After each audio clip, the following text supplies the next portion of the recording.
Hello दोस्तों। मेरा नाम है नवनीत। स्वागत है आपका मेरे channel diary of Navneet Deol में। आज मैं आपको दिल्ली की एक ठगी की वारदात के बारे में बताने जा रहा हूँ, जिसमें ठगों ने एक महिला के लालच का फ़ायदा उठाकर उससे 25,000 रुपये ठग लिए। तो शुरू करते हैं आज की कहानी। विनीता ने घर का राशन खरीदा और बड़ा सा थैला उठाकर ऑटो रिक्शा की तलाश में मुख्य सड़क की तरफ चल पड़ी। क्या मुसीबत है इस शहर में, ऑटो मिलना भी किसी चमत्कार से कम नहीं है, कहते हुए विनीता ने सामने आते हुए ऑटो की तरफ हाथ देते हुए कहा। भैया बुद्ध विहार चलोगे? विनीता ने ऑटो के पास जाकर पूछा। 200 रुपये, ऑटो वाले ने जवाब दिया। भैया मुश्किल से 3 किलोमीटर जाना है। 200 तो बहुत ज़्यादा है, 50 रुपये दे देती हूँ, विनीता बोली। तो मैं दूसरी सवारी के आने का इंतज़ार करूँगा, मंजूर हो तो बोलो, नहीं तो मैं चला, ऑटो वाला बोला। कर लो इंतज़ार, विनीता ऑटो में बैठे बैठे बोली। थोड़ी देर बाद दो धेड़ पुरुष ऑटो के पास आकर बोले, कृष्णानगर चलोगे? बैठो, ये तो बुद्ध विहार के रास्ते में है, ऑटो वाला बोला, और उनके बैठते ही ऑटो आगे बढ़ा लिया। कुछ देर बाद कृष्णानगर के मोड़ पर वो दोनों अधेड़ उतर गए और ऑटो आगे बढ़ गया।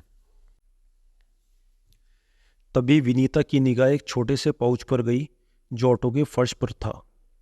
विनीता ने सावधानी से उठाया और पाउच की चेन खोली। पाउच में 4 मोटे मोटे कड़े थे और देखने में सोने के लग रहे थे।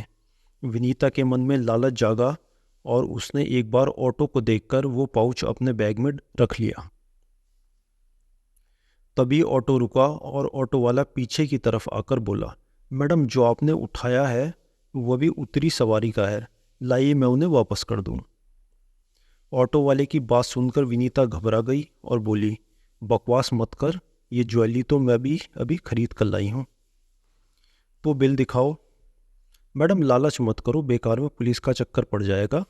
मैंने तुम्हें वो पाउच फर्श से उठाकर अपने थैले में डालते हुए देखा है, ऑटो वाला बोला।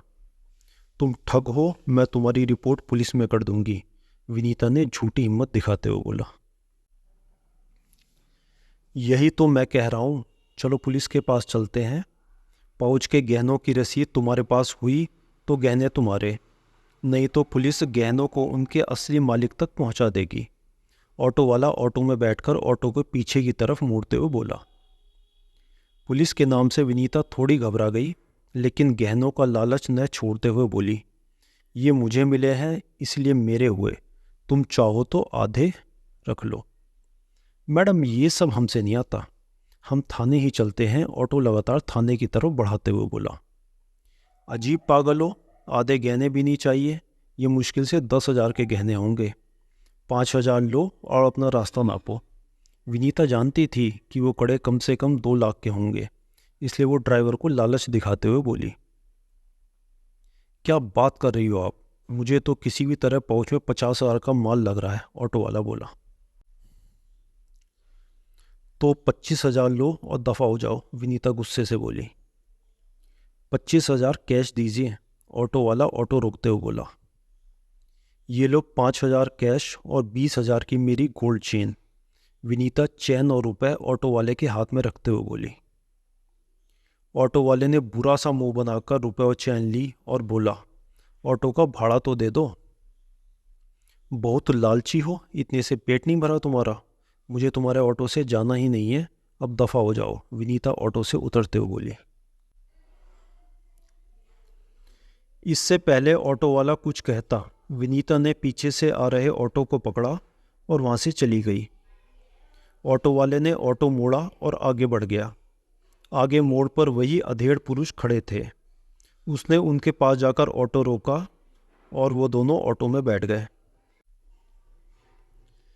कितना मिला? उन अधेड़ पुरुषों में से एक बोला। 25, ऑटो वाले ने जवाब दिया।